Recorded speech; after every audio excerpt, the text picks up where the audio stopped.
The happiest man who ever lost $1 billion. Most people can tell you exactly where they were when they made the biggest financial mistake of their lives. Maybe they sold a stock too early. Maybe they bought a house at the wrong time. Maybe they passed on an opportunity that later made someone else rich. Years later, the memory still stings. But there is one man who stands apart from all of them. A man who spent what would eventually become hundreds of millions, sometimes over $1 billion depending on Bitcoin's price, on 2 pizzas. And somehow, he doesn't regret it. His name is Laszlo Hanyecz, and this is the story of the happiest man who ever lost a fortune. In the spring of 2010, Laszlo wasn't famous. He wasn't wealthy. He wasn't trying to change the world. He was just a programmer living in Florida. Most people had never heard of Bitcoin. In fact, most people wouldn't hear the word Bitcoin for several more years. There were no Bitcoin conferences, no billion-dollar crypto companies, no television pundits arguing about digital currency.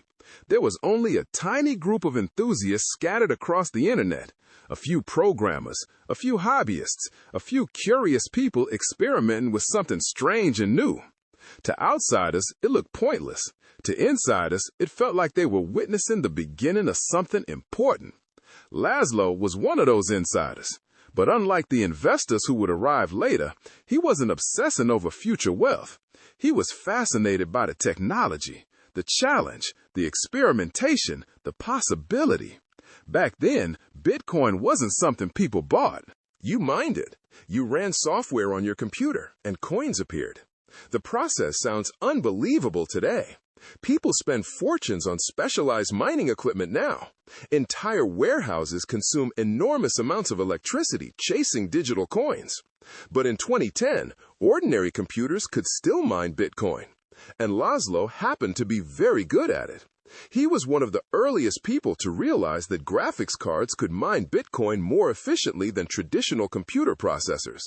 While others were mining small amounts, Laszlo was producing coins at a remarkable pace. Thousands of them. Coins that today would be considered life-changing wealth. But at the time, they barely felt real. Imagine earning points in an online game. Imagine collecting digital tokens nobody outside a tiny internet forum cared about. That was closer to how many early users viewed Bitcoin. Interesting? Yes. Valuable? Nobody really knew. Useful? That was the question. And Laszlo wanted an answer. One afternoon, he had a simple idea. If Bitcoin was supposed to be money, could it actually buy something? Not theoretically, not someday, today. Something real, something tangible, something that arrived at your front door, something you could eat. So Laszlo logged onto a Bitcoin forum and made an offer. He wrote that he would pay 10,000 Bitcoin for 2 large pizzas. Not homemade pizzas, not frozen pizzas, delivered pizzas. He even listed the toppings he liked. Nothing fancy, just dinner.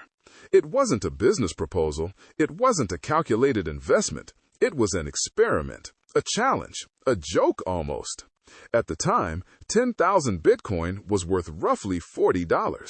Maybe a little more, maybe a little less.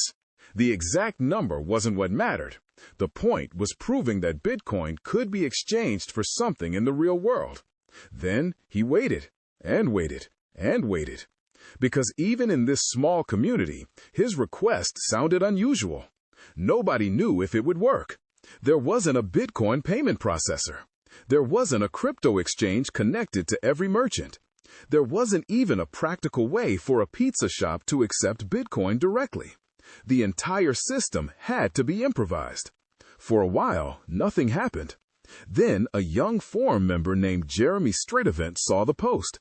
Jeremy wasn't a business owner. He wasn't running a startup. He was simply another participant in this tiny online community. He decided to help. Jeremy ordered 2 pizzas using traditional money. The pizzas were delivered to Laszlo's house. Laszlo transferred 10,000 Bitcoin. The deal was complete. Simple, ordinary, unremarkable. At least that's how it seemed at the time.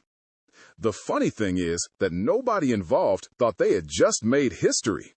There were no reporters, no cameras, no celebration, no dramatic speeches.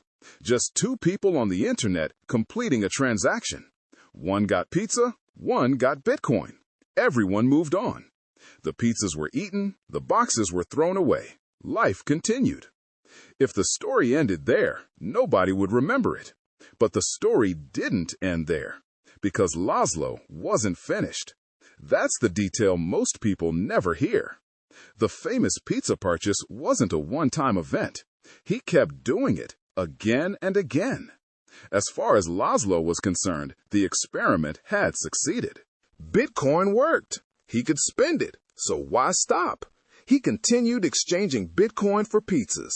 Not because he was careless, not because he was foolish, because he genuinely enjoyed the idea that this strange digital currency could buy real-world goods. Imagine having a hobby that pays for dinner. That's how he later described it. To him, this wasn't losing money, it was participating in a fascinating experiment. And the experiment was working. Then something unexpected happened. Bitcoin survived. Most experimental technologies disappear. Most internet projects fade away. Most communities eventually lose interest. Bitcoin didn't. Months passed, then years. The little project kept growing. More users arrived, more developers joined, more businesses started paying attention, and slowly the value of Bitcoin began to climb. $1, $10, $100, $1,000. Each milestone made the pizza story a little more absurd. The internet loves a shocking number, and every time Bitcoin's price rose, the number grew larger.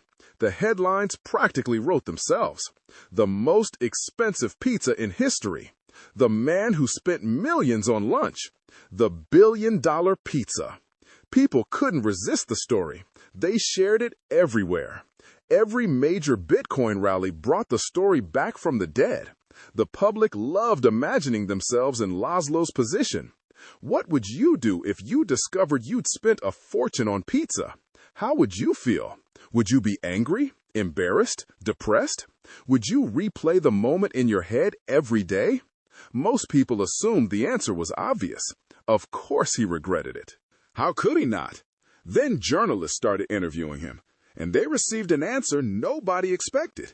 Laszlo wasn't devastated. He wasn't bitter. He wasn't haunted by the transaction. In interview after interview, he calmly explained that he didn't regret it. The reaction baffled people. How could someone lose so much money and remain so relaxed? Because Laszlo was looking at the event differently. Everyone else was looking backward. He was remembering what actually happened. When people looked at the story, they saw today's Bitcoin price. Laszlo remembered 2010. He remembered a tiny community trying to build something new. He remembered the excitement of making Bitcoin useful. He remembered the feeling that maybe this thing could become more than an experiment. Most importantly, he remembered that nobody knew the future. Nobody. Not him, not Jeremy, not anyone. The future always looks obvious in hindsight, but it never feels obvious when you're living through it. If Laszlo had kept those coins, maybe he would have sold them years later anyway. Maybe he would have lost access to them. Maybe he would have spent them on something else. Nobody knows. History only records one version of events. It never records the millions of alternate paths that could have happened. There's another reason the story resonates. It exposes something uncomfortable about human nature. Most people believe they would have held. They imagine themselves buying Bitcoin at a fraction of a penny and patiently waiting for years. But reality is different. Holding through uncertainty is hard. Holding through volatility is hard. Holding when nobody believes in you is hard. Many early Bitcoin owners sold long before Bitcoin reached significant prices. Some sold at $1. Some sold at 10. Some sold at 100. At each stage, they believed they had made an incredible profit. And they weren't wrong. The only reason they appear wrong today is because we know the ending. Laszlo simply became the most famous example. Today, Every year on May 22nd, people around the world celebrate Bitcoin Pizza Day. Restaurants offer promotions. Crypto enthusiasts post pictures of pizza online. The story gets retold once again. And somewhere inside that story is a lesson much bigger than Bitcoin.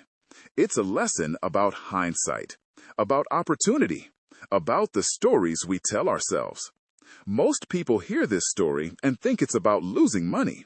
But maybe that's the wrong lesson. Maybe the lesson is that life is lived forward, not backward. Every decision we make is based on incomplete information. Every opportunity carries uncertainty.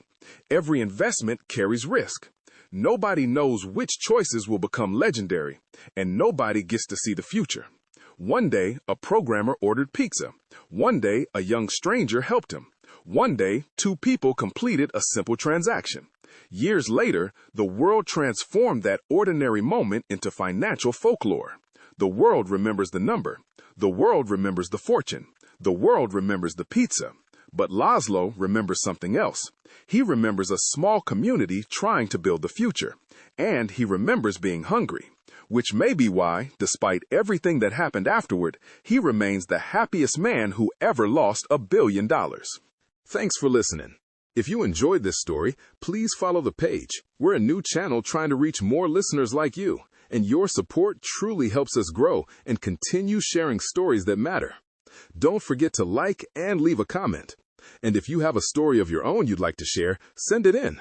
Our email is in the pinned comment and description below.